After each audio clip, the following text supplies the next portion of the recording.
ನಿಮ್ದು ಮೋದಿ ಕೇರ್ ಇದೆಯಲ್ಲ active Max actually micronutrients ಈಗ ಏನ್ 38 ಡಿಗ್ರಿ ಉಷ್ಣಾಂಶ ಇದೆಯಲ್ಲ ಈ ಟೈಮಲ್ಲಂತೂ ಎಸ್ಪೆಷಲಿ ರೈತನಿಗೆ ಅದು ಸಂಜೀವಿನಿನೇ 100%. ಮತ್ತೆ ನಿಮ್ದು ಝೈಮ್ ಇದೆಯಲ್ಲ ಆಕ್ಟಿವ್ ಜಿಮ್ ಅದು ತುಂಬಾನೇ ಚೆನ್ನಾಗಿದೆ. ಏನ್ MNC ಕಂಪ್ನಿಲಿ ಬರ್ತಾವಲ್ಲ ಸಿಂಜೆಂಟಾ ಕಂಪ್ನಿಲಿ ಒಂದ್ ಬರುತ್ತೆ, ಯಾವ್ದೋ ಒಂದು ಸಿವಿಡ್ ಎಕ್ಸ್ಟ್ರಾಕ್ಟ್ ಬರುತ್ತೆ, ಅವು ಏನು ಹೋಲಿಕೆನೆ ಮಾಡಂಗಿಲ್ಲ ಬಿಡಿ. ಅದಕ್ಕೆ ಇಸೋಬಿಯನ್ ಅಂತ ಬರುತ್ತೆ ಸಿಂಜೆಂಟಾ ಕಂಪ್ನಿಲಿ. ನಾನು ಅದನ್ನು ಸ್ಪ್ರೇ ಮಾಡಿದೀನಿ.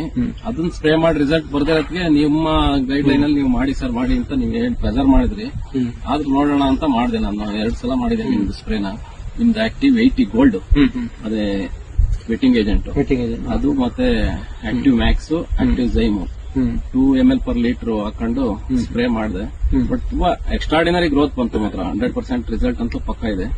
ಇದ್ರ ಯಾರು ಬೇಕಾದ್ರೂ ಮಾಡಬಹುದು ರೈತರುಗಳು, ಅದ್ರಲ್ಲಿ ಏನ್ ಡೌಟ್ ಇಲ್ಲ. ಬೋಪನ ನೋಡ್ಲಿ ಬೇಕಾದ್ರೆ ಏನ್ ತೊಂದರೆ ಇಲ್ಲ. ನಾನು ಸುಮಾರು ಈಗ 1 ತಿಂಗಳಿಂದಲೂ ಇದನ್ನೇ ಸ್ಪ್ರೇ ಮಾಡ್ತಿರೋದು.